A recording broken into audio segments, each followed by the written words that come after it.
So now I've got my vocal working in time. The next stage would be to start chopping chunks out of the vocal and making some kind of vocal pattern, vocal melody to go over the kick and bass in a different section. And I guess the trick is to start finding sustained pieces of audio, kind of like long vowels. This one sounds okay. Maybe a bit shorter and give it a different colour so it stands out. I find anything with quick syllables like this doesn't really work. This one sounds okay. Maybe tighten up the peaks and give it a different colour. Maybe one more.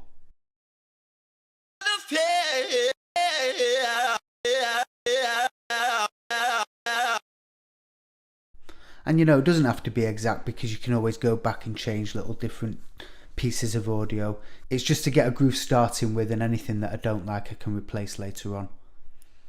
First of all, I want to get these new pieces on their own track.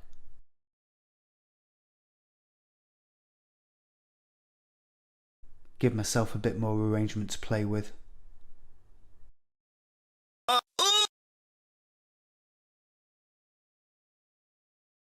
And I guess the way these vocal chops would work in context would be you'd have the full vocal playing for a section, and then it'd kind of lead into a new section with the vocal chops playing.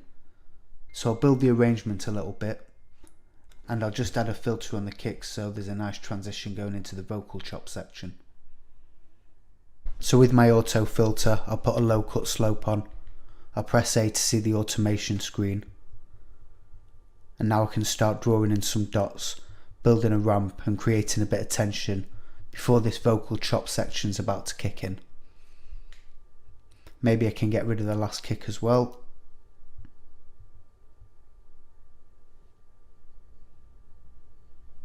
And I'll automate the auto filter to turn off just as it hits bar 9.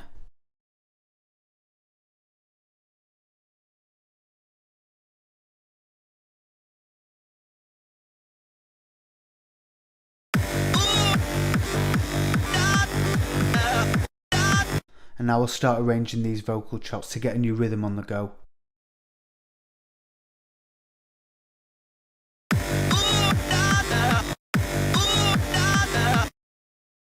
think that first one works, but maybe it could be a bit shorter, a bit snappier. Then how about repeating this second one a little bit fast.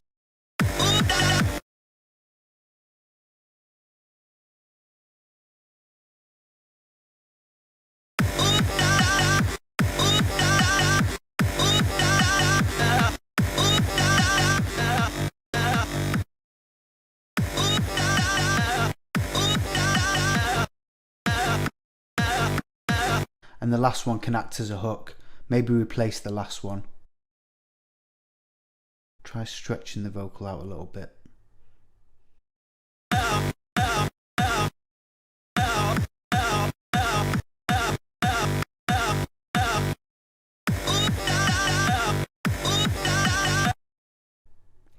So repeat that so I've got a loop playing.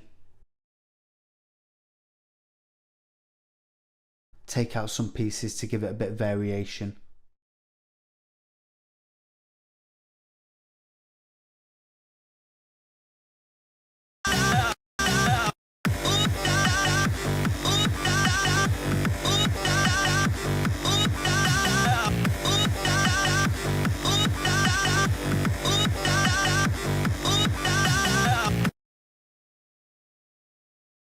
And maybe use this last part as a full hook, so have the part of the original vocal playing.